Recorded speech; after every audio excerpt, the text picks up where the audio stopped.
Hello friends, welcome to కబలానీతు channel. నేను మీ లావణ్య.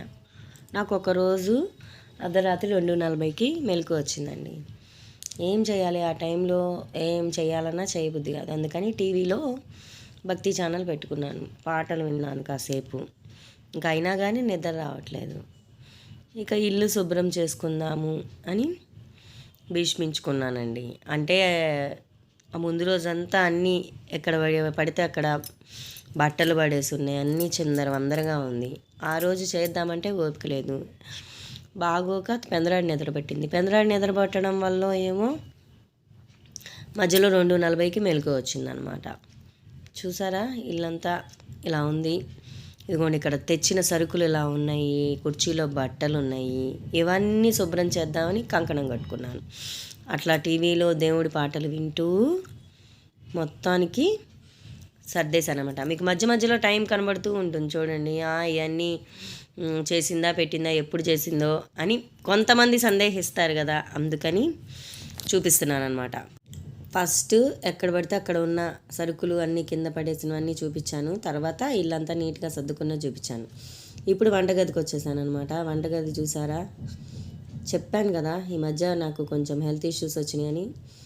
ఏదో అవసరమైన వరకు చేస్తున్నాను, ఆ టైంకి వెళ్ళబుచ్చేస్తున్నాను. ఇంకా అనుకోకుండా మెలకు వచ్చింది. వంటగది అంతా అంట్లు సర్దక టేబుల్ మీద అన్నీ ఇట్లా పెట్టేసి ఉందనమాట. ఇది తెల్లవారుజామున 3 సిచ్యువేషను. ఇక మొత్తం శుభ్రంగా ఇదిగోండి, గట్టు మీద అన్నీ ఎలా పడితే అలా పెట్టేసి ఉన్నాయి. ఇక అందుకని మళ్ళీ వంటగది కూడా చేద్దాము అని, అంటే మధ్యలో హాల్ అంతా సర్దిన తర్వాత కాసేపు రెస్ట్ తీసుకున్నాను. నిద్ర పడుతుందేమోనని ఒక ట్రైల్ వేసాను, అయినా నిద్ర పట్టలేదు. అందుకని వంటగదిలోకి వచ్చేసాను అనమాట. ఇప్పుడు వంటగది చూపిస్తున్నాను. అదిగోండి, నీట్గా సర్దేశాను. తర్వాత అదిగోండి, అరుగంతా శుభ్రంగా తుడిచేశాను. కిందున్న అంట్లన్నీ ఏవి అవసరమో అవి ఉంచుకొని మిగతావన్నీ సర్దేసి అరమరల్లో కబోర్డ్స్లో పెట్టేశాను. పొయ్యి తుడిచేశాను. ఆ పైన గట్టు మీద ఉన్న సామాన్లన్నీ సర్దేసేసాను. షింకులో అంట్లు ఉన్నాయి కదా, ఇందాక షింకులో ఉన్న అంట్లన్నీ తీసి ముందు టబ్కి వేసేసాను. ముందు షింక్ అంతా ఖాళీ చేసేసుకున్నాను. ఈ టబ్బు మొయ్యలేక అక్కడ అలా ఉంచేసాను అనమాట. నేను ఒక విషయం చెప్తాను, మీరు నమ్ముతారో నమ్మరో నాకు తెలియదు, కానీ నేను మాత్రం నైట్ పూట మెలకు వస్తే ఫోన్ చూడడానికైతే ఇష్టపడినండి. ఒకవేళ ఫోన్ పట్టుకున్నా ఏదైనా దేవుని మంత్రం పెట్టుకొని పడుకొని నిద్ర పట్టడానికి ట్రై చేస్తాను, కానీ ఫోన్ చూడడం అయితే ఇష్టపడను.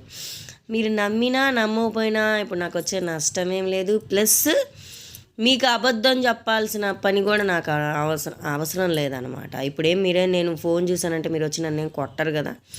ఇంకా అది ఎక్కువ అసలు ఏదైనా నా సలహా ఏంటంటే, నిద్ర పట్టక మెలకు వచ్చినప్పుడు ఏదో ఒకటి ఇంట్లో మనం చేయకుండా ఎప్పటి నుంచో పెండింగ్ పడిపోయి ఈ పని చేద్దాం అని అనుకుంటే కుదరట్లేదు అని అనుకున్న పనిని చేసేసుకోండి. అటు ఆ పని అయిపోతుంది, మీకు మళ్ళీ ఆ పనిలో పడడం వల్ల కొంచెం అలసిపోవడం వల్ల మళ్ళీ చక్కగా హాయిగా నిద్ర పడుతుంది.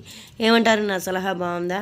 మరి నా సలహా నచ్చినట్టయితే ఏం చేయాలి? కొత్త వాళ్ళైతే సబ్స్క్రైబ్ చేయాలి, పాత వాళ్ళైతే లైక్ కొట్టి షేర్ చేయాలి. మరో వీడియోతో మీ ముందుకు వచ్చే వరకు సెలవు, నమస్కారం. స్టే ట్యూన్ టు అవర్ కబలానీతు ఛానల్.